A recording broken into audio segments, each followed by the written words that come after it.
Good morning, all, depending when you're watching this. Good afternoon, good evening, or good night. My name's Ross, and as always told, out of voice radio. So today, it's time to look at Greninja. Greninja-GX is coming out in Forbidden Light. It is one of the most interesting, one of the most exciting Pokemon coming out in Forbidden Light. But the question we need to ask ourselves is, what do we play it with?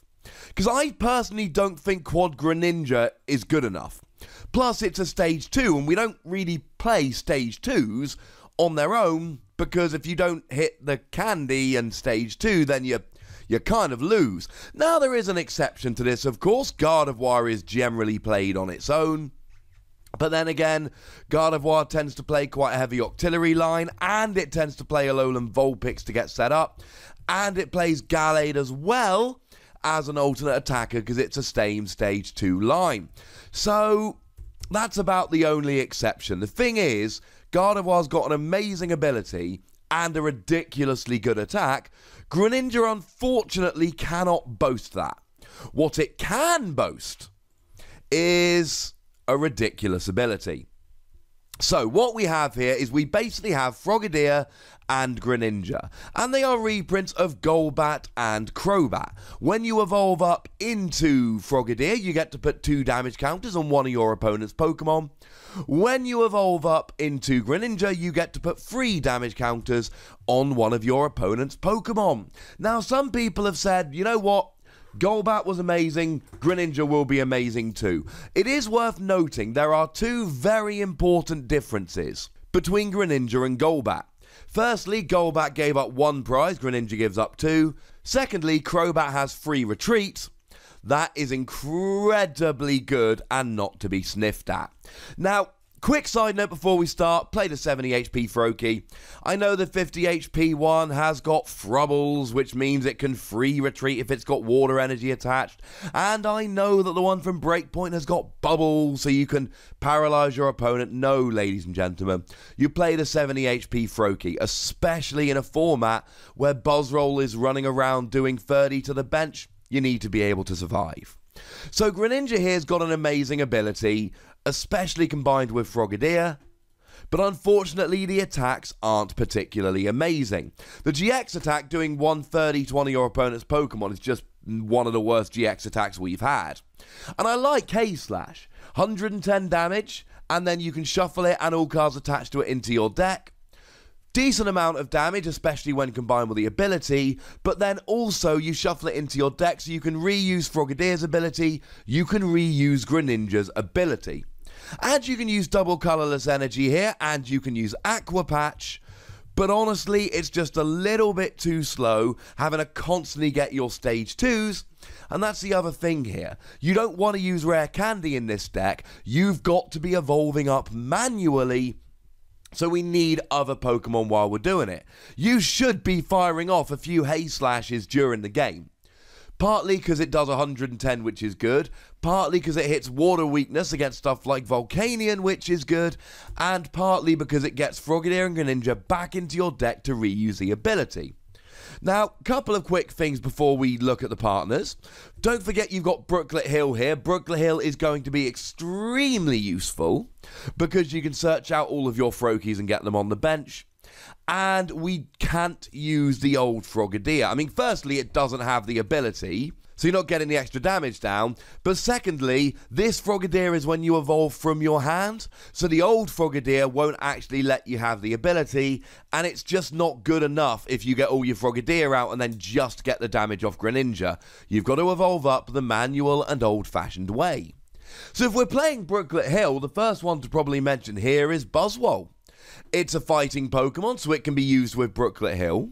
We don't need to attack with Greninja, so we can afford to play stuff like Strong Energy and Diancie Prism Star, so we can get a whole bunch of damage on the field.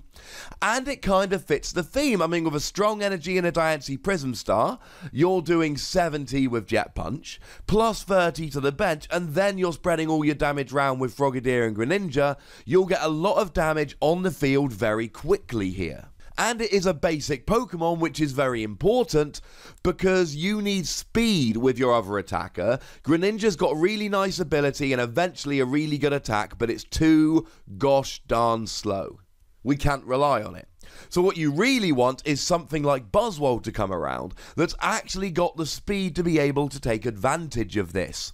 That would be lovely. Now, Buzzwole does have a couple of big attacks. The reason I said he doesn't a minute ago is because it takes free energy, and if you're playing stuff like Greninja, you're going to have to make some cuts to your deck list, and Max Elixir is likely to go. You can probably still play 1 or 2 copies of Beast Ring, but the problem is you're going to be playing 1 or 2 copies of Beast Ring. You're very unlikely to have room for all 4. And you might not hit it at the right time. So I like Buzzwole because it's a basic, and I like Buzzwole because it spreads damage around just like Greninja and Frogadier do. But I don't like Buzzwole because it doesn't really have a big attack like that, and you could end up just not doing enough damage. I mean, if something like an Ultra Necrozma comes along and just starts getting one-hit KOs on everything, unless you somehow get free energy onto a Buzzwole, and like I say, you're unlikely to be having room for too many Max Elixirs and Beast Rings, then you are going to lose that game. So let's just go and mention the obvious one that goes with every other Pokemon in the format, Zoroark. Yes, ladies and gentlemen, I am fully aware that Zoroark gets played with everything, but the fact of the matter is Zoroark Greninja fits so beautifully well together. Firstly, it's a stage 1, so it's a turn faster than Greninja. Still means it's a deck where you really don't want to go second because you've got no turn 1 play here. You really want to go first so you can get your evolutions going. But there's 2 great reasons to put these together. Number 1, Greninja needs a lot of stuff. You need to draw into your Frogadier and your Greninja, and you really need to be doing it every turn. So, well, good news, you've got trade. So using trade means you're likely to be able to constantly draw into your Greninja and your Frogadier when you need them. It also gives you a way to discard your water energy so you can then get your Aqua Patch. Whether you've got space for too many water and Aqua Patch is up to you. I reckon you probably fit a couple in, but the thing is here, you've got the consistency which you're going to need to make Greninja work, which is nice. The other thing is, Zoroark is just a little bit underpowered. Zoroark with a choice band and a full bench will do 150 damage. That's not enough. But then you add in a single Frogadier. Well, now that's 170, so Tapu Lele's getting KO'd. You add in a single Greninja and that's 180. Well, now stuff like Drampa is going and getting KO'd. And if you add a Greninja and a Frogadier, that's 200. Stuff like Lycanroc and Espeon are getting KO'd. And then if you can add 2 Greninja, then you're going up to 210. And now you're getting rid of opposing Zoroarks. Now, maybe it takes a little long to go here. I mean, if you're against a Duskmane Necrozma deck, for instance, you are going to constantly have to be hitting 190. Or an Ultra Necrozma deck, or a Buzzwole deck. And the problem is, with one Greninja, and a choice band, you're only hitting 180. So you will need a Frogadier and a Greninja basically every turn in order to keep getting the KOs. Absolutely doable, potentially a slight pain.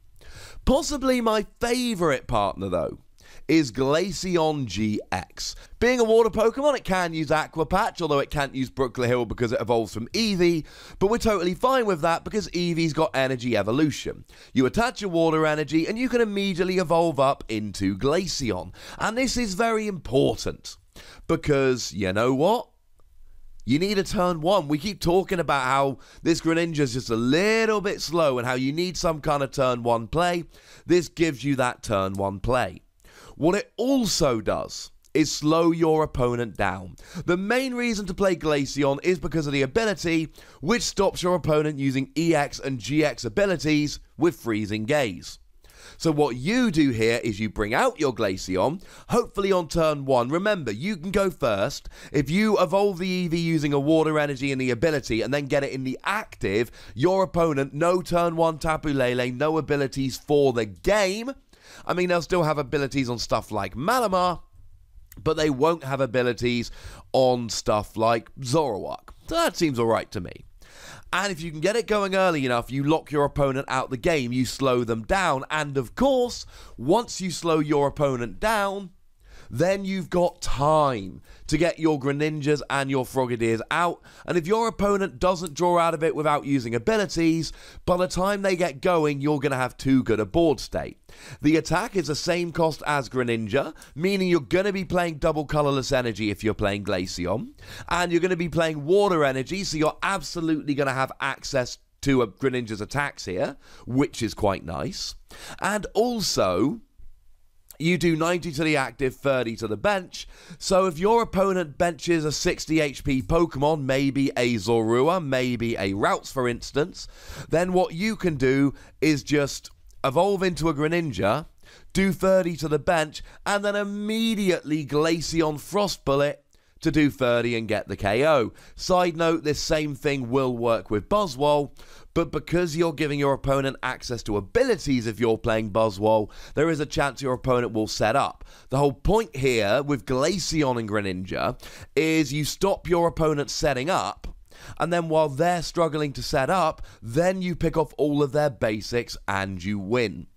I don't think any of these three Pokemon are perfect partners for Greninja, and I don't think Greninja becomes an instant, amazing, brilliant, top-of-the-line, top-tier deck with any of these three Pokemon. But I do think it is a very good Pokemon. I think there is a huge amount of potential, and I think it's something that needs to be tested. Whether it's ever going to quite be good enough, I don't know. In this format at the moment, Stage 2s are a little bit slower than we'd like. But you know what, ladies and gentlemen? There is potential here, and I, for one, intend to have a look and see what we can do. But at this stage, I would like to hear from you guys. Which one of these three would you rather play with Greninja? Or do you have a better idea? Do I need to make a follow-up video with other stuff? Let me know in the comment section. Go nuts, but be nice. Make sure you like this video, subscribe to this channel, follow me on Twitter at TheWossy, and Twitch for some live action at twitch.tv/PTCGRadio. If you want to support the channel, get some bonus podcasts and so on, head on over to patreon.com/PTCGRadio, where you can do just that. And do make sure you check out my video game /Dragon Ball Super channel, Wossy Plays, for some more Wossy action. But by far the most important thing, as always, is to look after yourselves until next time. Thank you very much for watching. My name is Ross, and you've been watching PTCG Radio.